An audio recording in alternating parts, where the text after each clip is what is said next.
Hello, and welcome to the Emma Childers podcast, Embracing the Dash, a collection of stories, art, and encouragement, and creative ways for embracing the dash. Thanks for tuning in. Let's embrace the dash. I'm Emma Childers, and I'm here to talk about justice, forgiveness, and reconciliation, a tribute to the memory and ideals of Dr. Martin Luther King, Jr., by my late husband, Jack A. Childers, Jr. The book is a really historical archive, and I know that's a different description for a book, but it's a historical archive because it includes art as well as a narrative, a story that was brewing in Jack's mind for over 25 years. So I'm going to take you on a little story and a little journey back to when Dr. Martin Luther King was assassinated in Memphis, Tennessee on April the 4th, 1968. At that time, Jack was a student at then Southwestern College, now Rhodes College. And he was in the library, in the stacks, and he heard the ruckus or the noise or the commotion that was happening not only in the library, but on the street, on North Parkway, as a matter of fact. And so Rhodes College is in Memphis, Tennessee, and it's in this nice community where it's really relatively quiet. And so the library began to be filled with noise, which was very unusual at the time because libraries are quiet. And so everything seemed to stop. There was clatter, then the news was on, and then everyone learned that Dr. Martin Luther King had been shot and that he died. And so all of a sudden, there is all kinds of commotion on the Rhodes campus. People are trying to flee to get to their cars. The students that live in the dorms are trying to get to the dorms, and the students that live off campus were trying to get home. And Jack was one of those. He did not live on campus. He was at the library doing his work, and he needed to get home. But then on the news, they reported that there was a white Mustang trying to get out of town. And that, according to the reports, was the car that James Earl Ray was driving as his escape mode. Jack was concerned because at the time, he drove a Mustang as well. And so a lot of things were stirring in the minds of a young 18-year-old, 19-year-old student that was still at school, wondering how it was going to change his life. Well, in the story of this book, Jack does cover that. He does talk about what it was like for him and what it was like in Memphis at the time that this all occurred, and his actually the years that passed since Dr. King was assassinated. Well, if you roll forward to around 1997, it's his cousin, Barry in Linville, who gets in contact with him. Barry was with the Memphis Police Department at the time that Dr. King was assassinated and was assigned to be a part of the investigative team. So he was there and he was involved. Not only was he involved, but he was actually in the room where the bullet was removed from Dr. King's body. And so subsequently, without any further explanation, after a day or so, he was removed from the investigation with no explanation, totally reassigned, and didn't have a reason for it. So after so many years, Barry felt like he needed to circle back and talk about that time, talk about what was going on in his own life, in his mind, in his relationship with those in the Memphis Police Department. But he didn't know how to do that. He didn't know where to go. Lots of things had occurred in between the time of Dr. King's assassination and where both Jack and Barry were at that time in both their lives. So they came together for a period of time and talked about it. And Jack decided that he would not write any book or would not be involved in anything, and Barry did the same. So this all lay in a place of dormancy for nearly 25 years. And there are a lot of reasons for that. And I'll share part of that as we get into more of the book. But I got involved in this situation in the story because I married Jack. And around 2011, he told me, after we were married, he told me about this whole situation, the discussions that he had with Barry, and that his Barry's family had then begun to want to do something about that story. In the intervening years, there was a lot of work that was done around the assassination of Dr. King. There was the CBS covered the James Earl Ray escape trial in 1977 and between 1977 and 1978. And then there was the House Select Committee on Assassinations whose job was to review what happened not only to Dr. Martin Luther King, but also to John F. Kennedy. So there was this big committee that had taken place, and that was convening during that time as well. So as a backup to 2011, when I first learned about this idea that Jack had, he felt like he needed to do something, but he wasn't really sure how he would go about doing it. I also want to say that Jack was an attorney, and so he had that inquisitive mind and wanted to know a little bit more. And in the intervening years, he did do a lot of research and started looking into the public information that was available so that he could understand what was done, some of how it was done, and then how there might be a connection to tap into or connect to that narrative at the time. Well, actually he didn't. We talked about it, and just kind of as, we continued in our life. But two things happened. One was that we met, we began to seek out a church home, because when we married in different faiths, but we married in the Christian church. But we were visiting both our different churches and decided that perhaps, we needed to go to find a church that spoke to both of us.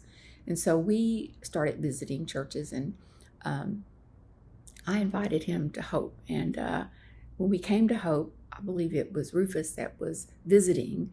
I don't believe he had become the senior pastor yet, but he was visiting, and I still remember it was in South Hall that we first met him. And then we started going to Hope regularly and visiting there. And so we got to know Pastor Rufus. Well, what happened between the time Jack and I got married and our visiting different churches, other things began to happen. We opened a little art gallery. He had a practice. He had his law practice in a quite a large building, and the downstairs is where he held his conferences with clients.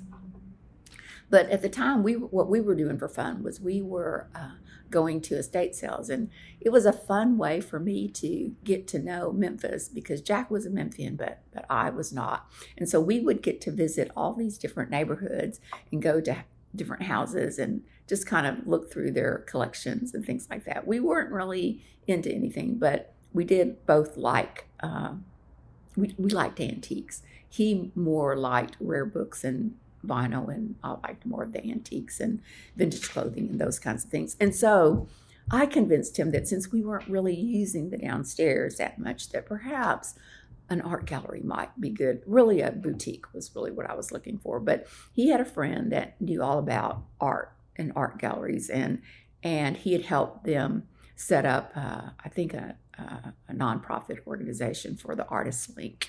And so the then president at the time came by and talked to me about how to convert this space into an actual art gallery. And so with that idea, we launched the art gallery. We did not know what we were doing.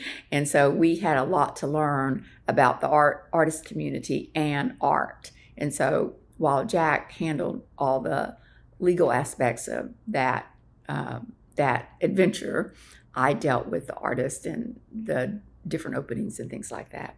And so that happened for a period of time. And during that time, in 2000, we did that in 2013. And in 2014, I was contacted by a woman named Anna Sanhu Ray, and she had heard about our little art gallery and wanted to come by and show us her art, and she wanted us to, carry her art.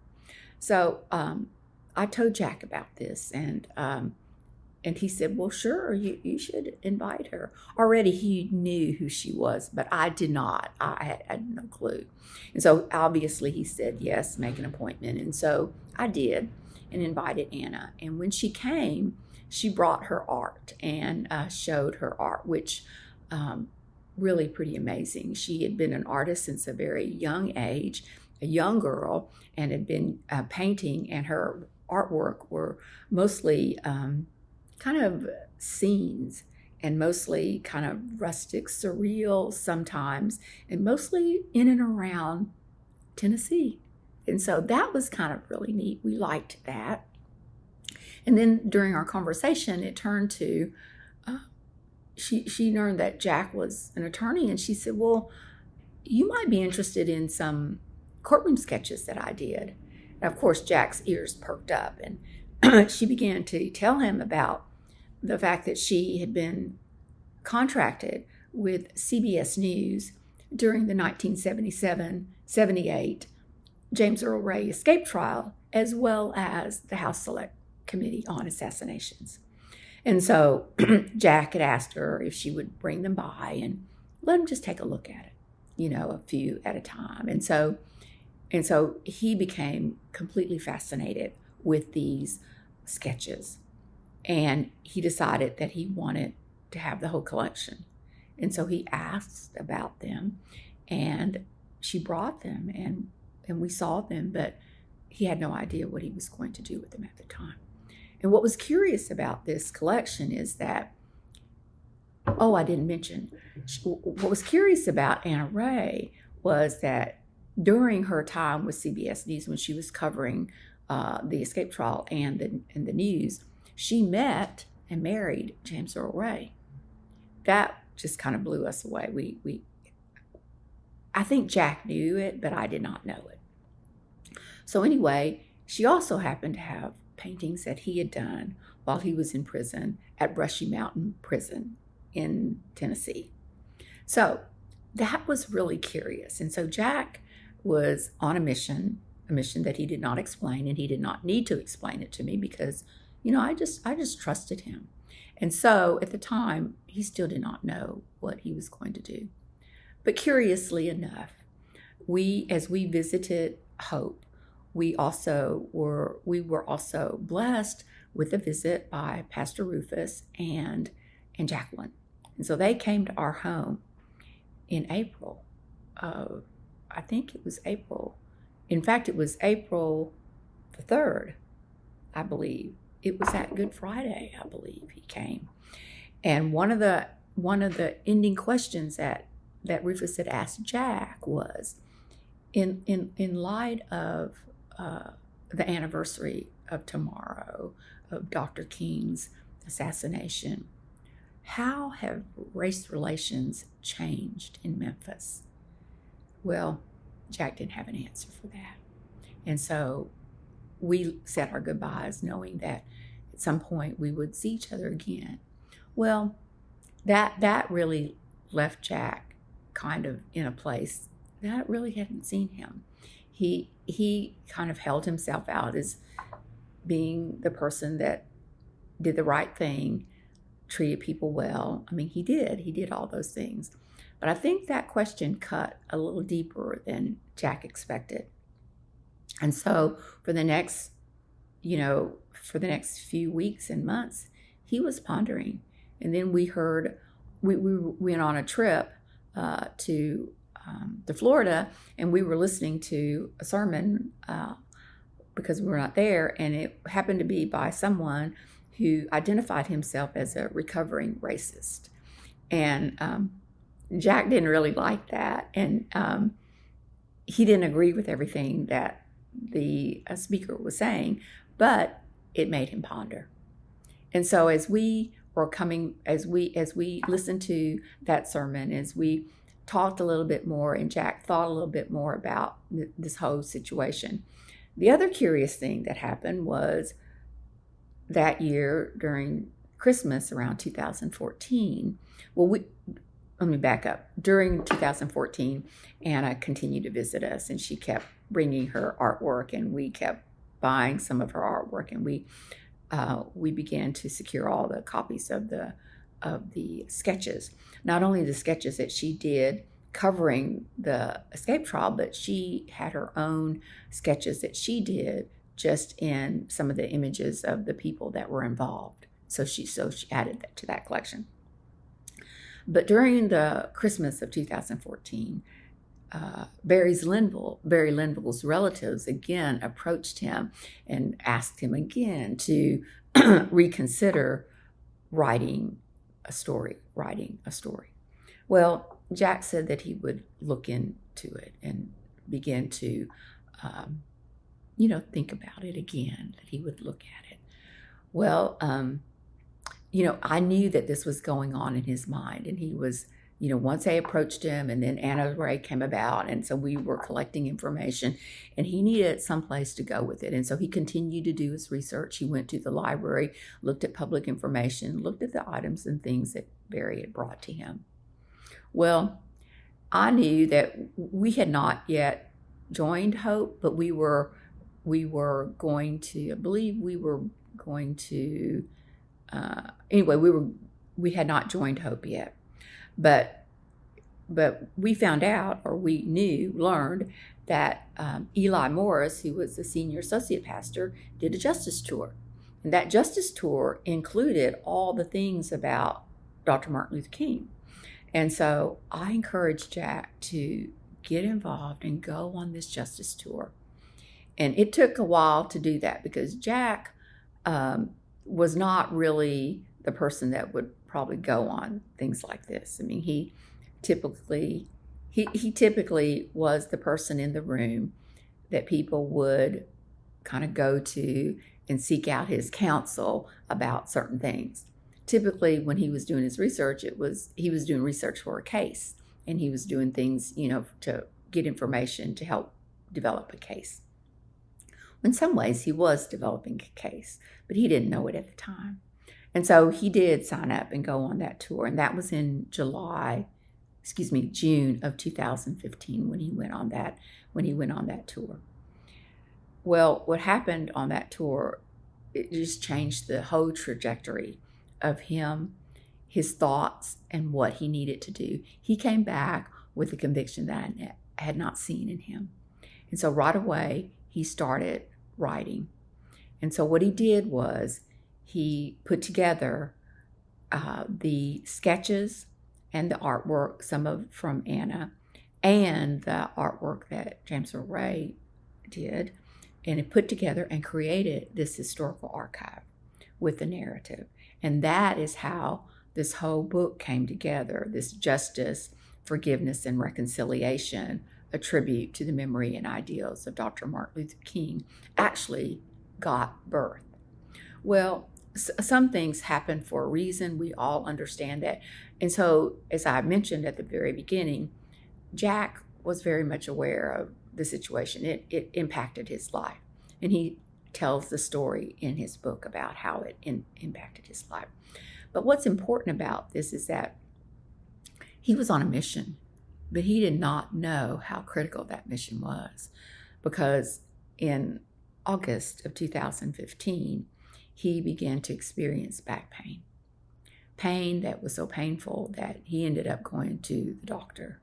And while the doctor prescribed pain medications to him to help relieve the pain, they thought it was just related to a fall in his back. But the pain medicine did not help much, and the pain was increasing. And so upon examination, late in 2015, the x-rays showed that there were spots that were consistent with cancer, which surprised us both because he did not have cancer that we knew of. And so the pain had become so unbearable that he had gone to Campbell Clinic, and then they referred him to someone who could actually give him a nerve block. And so another x-ray was taken. I believe an MRI was taken this time. And the person that was getting ready to do his nerve block told him that he needed to get a biopsy. So by now we know that it's really serious, although we're not really that concerned. He is not showing any signs of any kind of illness other than the pain that he is having. But the spots are troubling because the spots are in his scapula and in his back, and so we're really concerned. And so the pain revealed also that he experienced a burst fracture sometime early in the year. And so when we back up and look at some of the evidence, he had had a fall in February earlier that year when he came to the building and slipped and fell, but just kind of counted as something minor. He did not report it as something significant. And so after the nerve block, we still had to wait to get the biopsy scheduled. And the biopsy got scheduled in early of 2016. And it was in February of 2016 when we finally got the diagnosis, because they wanted to confirm the diagnosis with the Mayo Clinic. And so when we got the diagnosis, I still remember it. It was in February. And we were in the room, and the doctor comes in and he tells us, he has that look on his face, and we know, we're totally unprepared, but he tells us that Jack has a very aggressive form of cancer for which there is no cure, and it has already metastasized, and it's at stage 4. So it was a stage 4 angiosarcoma with metastasis. So my mind goes blank, and I ask the question, what's the prognosis? And he tells me that the prognosis is, 18 months, maybe 2 years. And so I'm in my brain, what happens when you hear information that you're not ready for, you go into kind of a bargaining, and you start thinking, well, 18 months, those are months, that's time. So we were in a state of shock, but we were both also enrolled into the anethnos class at Hope. And that evening we were supposed to be in class. I believe we were supposed to be in class yeah. And so Jack says to me, what are we going to do? And I said, well, we're going to be transparent.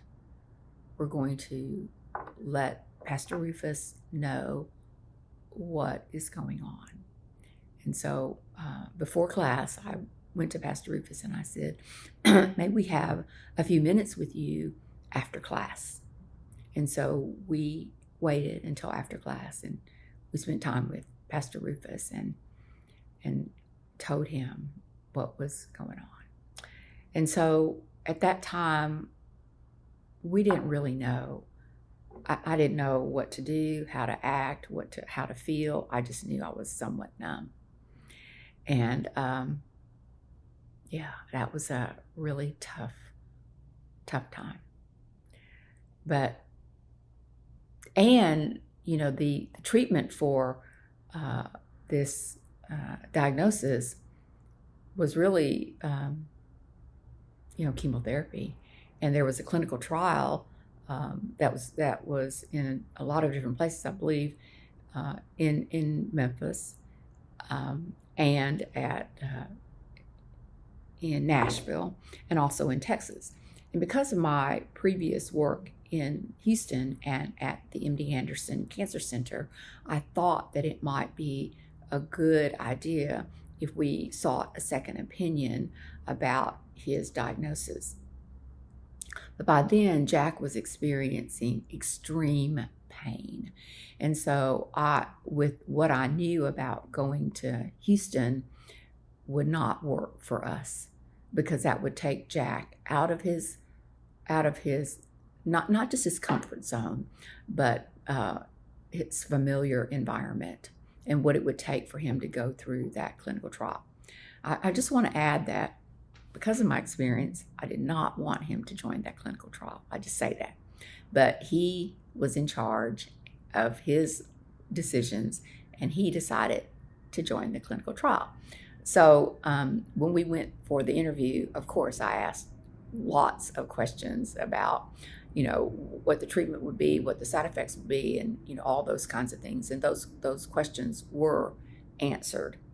And Jack was to begin the clinical trial, I believe it was in April of 2016. And so he started his first course of treatment during that time. By then, Jack is usually who is very stoic.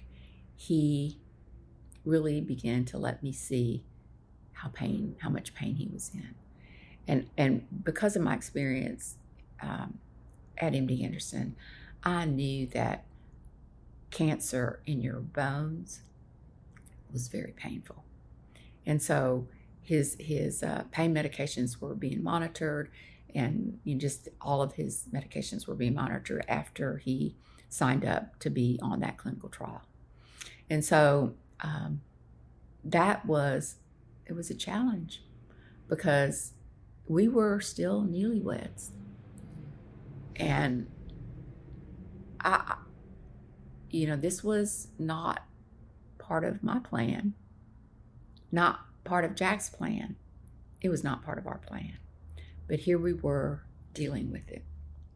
And so that really propelled Jack to really write.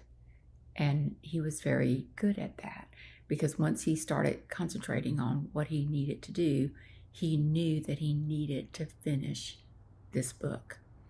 And before we even came to this place, we agreed that he would write it and that I would, work on getting it published. So the fact that I'm doing this podcast is proof, I guess, that this is moving forward, and that his book will be published posthumously. And so I believe that this is what he wanted. I believe also that it's to the glory of God that it will be done.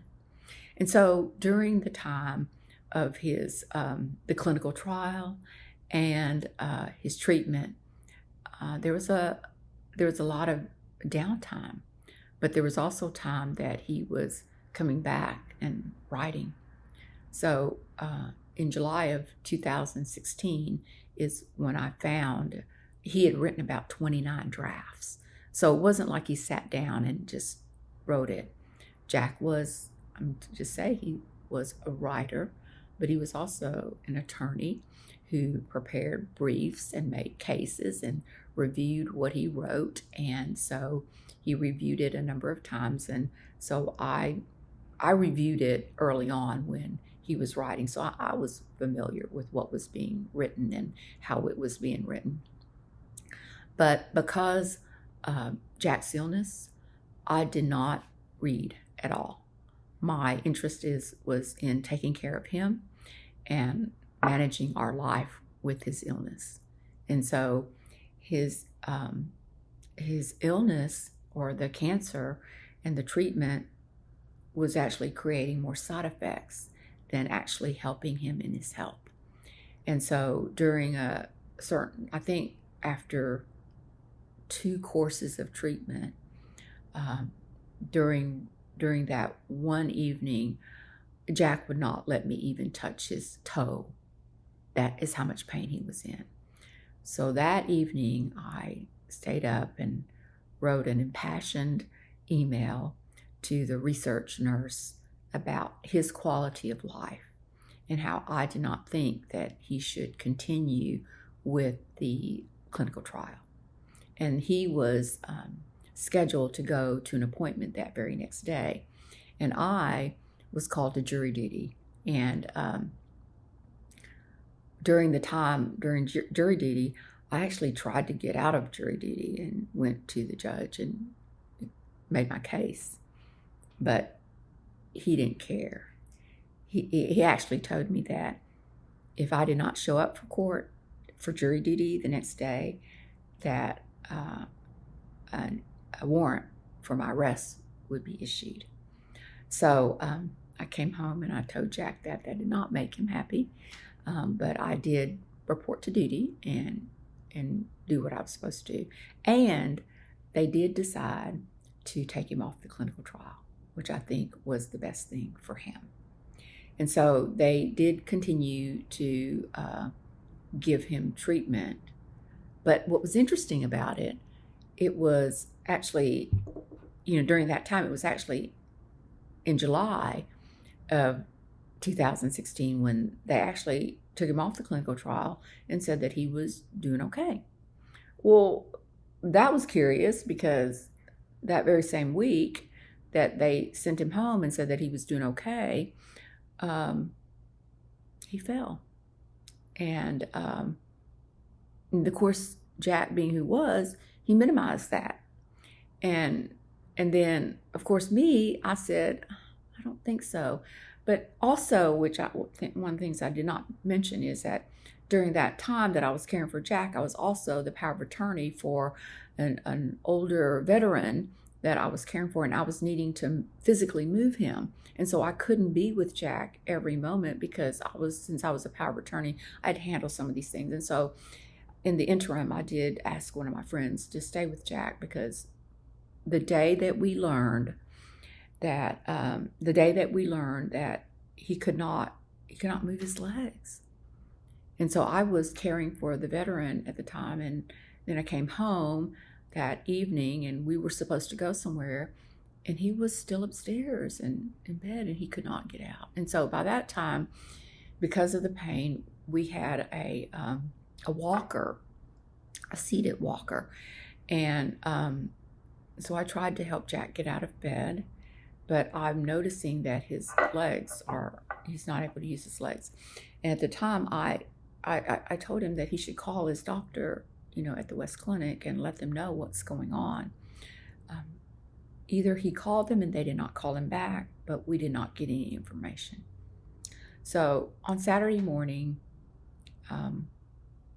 that week after in July that he was supposed to have been okay and that everything was clear, I decided to take him to the emergency room after calling one of my friends, and I explained to her what happened. She said, "No, Emma, you're right. You need to take him. He's had a change of state." When the EMT guys get to the house, our house is kind of difficult to get to, and so the entryway, and so they asked me how I moved him. These three men asked me how I moved him, and I said, well, we have an elevator, so it's really helped that I was able to get him on the walker and then wheel him into the wheelchair, to get him. But it was really difficult to get him into our bed because our bed is a little bit higher. And so, but it took 3 EMT guys to get him on the stretcher, to get him out of the house into the ambulance. And they asked me if I wanted to come with him, and I told them that I would stay and lock up and then come in a minute. And so I did. So we were in the emergency room and we waited for hours and hours and for different people to examine him. Well, when the neurosurgeons came, finally, when they got all the other specialists out of the way and the neurosurgeons came and they did the MRI, did all the tests, turns out that he is hemorrhaging in his back. And they tell me that it was happening more than just yesterday, but we did not know it. And so he had to have surgery, and he had to have what they call a hemilaminectomy, where they have to remove part of the lamina. I was not there, as I mentioned. I was taking care of this veteran. I had other things to do. I notified his oldest son, who was living out of town at the time, and so he came in town. And they were together when the surgeon came in to discuss the surgery and the side effects. Well, after the surgery, Jack was doing really well. He actually was recovering well, but Jack was always of good nature, so he didn't complain. And so he was in the hospital for a while, and then he was going to PT. And so he's going to physical therapy. And so I kept wondering, well, how come he's not walking? Because, you guys said that the surgery went really well. So what's happening here? So after like 3 or 4 days, I'm wondering about that. And so I'm still taking care of this veteran. I am at some new assisted living facility. And so I'm calling to talk to the doctor. By now, we've moved out of the hospital into a rehab center. And so I tell him I really need to talk to the doctor to find out what's going on, because it doesn't seem right that he's not walking. And so I am at this, facility on the phone call with the doctor, and the doctor tells me that Jack is paralyzed.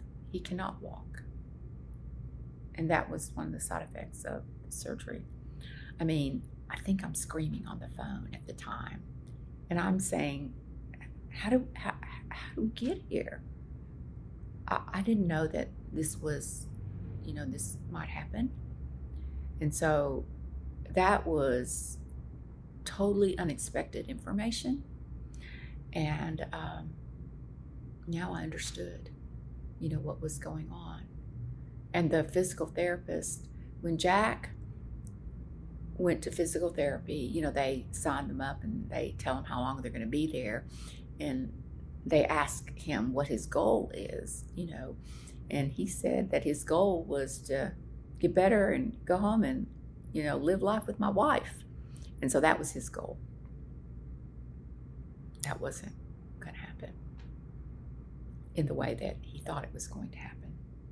So during the time that I was at the rehab center, the physical therapist told me they had to make a home visit, and that I had to get a ramp made and, find a room, assign a room for him. And that was pretty daunting. I was not prepared for that. So, so I did the visit. See, I think I called somebody about doing a ramp. I don't know how I did that. But then one of my friends, so I've been staying in touch with my friends. So before we joined Hope, I was a member of another church and had been there for a number of years. And so been friends with them. And so they kept in touch with me and they knew what was going on. And so I think they told me I had to have a ramp. Yes, they told me that I had to have a ramp built before Jack could come home. I didn't know how I was going to do that, So, and then they had to make a visit. Then I think I had to have the ramp and the visit. I can't remember the sequence of events. But anyway, the physical therapist came to the home and they checked out the home. I showed them the room that I was going to have him put in. And so I did all those things. And then during that same short window of time that I learned that Jack is, paralyzed, one of my friends calls me and says, "Now, Emma, do you have somebody build the ramp for you?" And I said, "Well, I think so." And this is on a Monday. Jack is going to be discharged on Wednesday. The ramp has to be up before then, okay? So I said, "Well, I think I have somebody." And he actually said to me, "Emma, can a friend of mine come by at lunch and look at, where the ramp needs to be built?" Well, these are both at the time engineers at FedEx. And one of them happens to be an engineer who's been doing homes and ramps for Habitat for Humanity. So within that, so they come by and they take the measurements and they do all the things, and they design this thing in accordance to engineer standards. And they told me, okay, Emma, we're going to give you the list of supplies. You get the supplies and we'll supply the men that will build it for you. And so by the grace of God, these men of faith came and built that ramp in 3 days. Thanks for tuning in. Let's embrace the dash.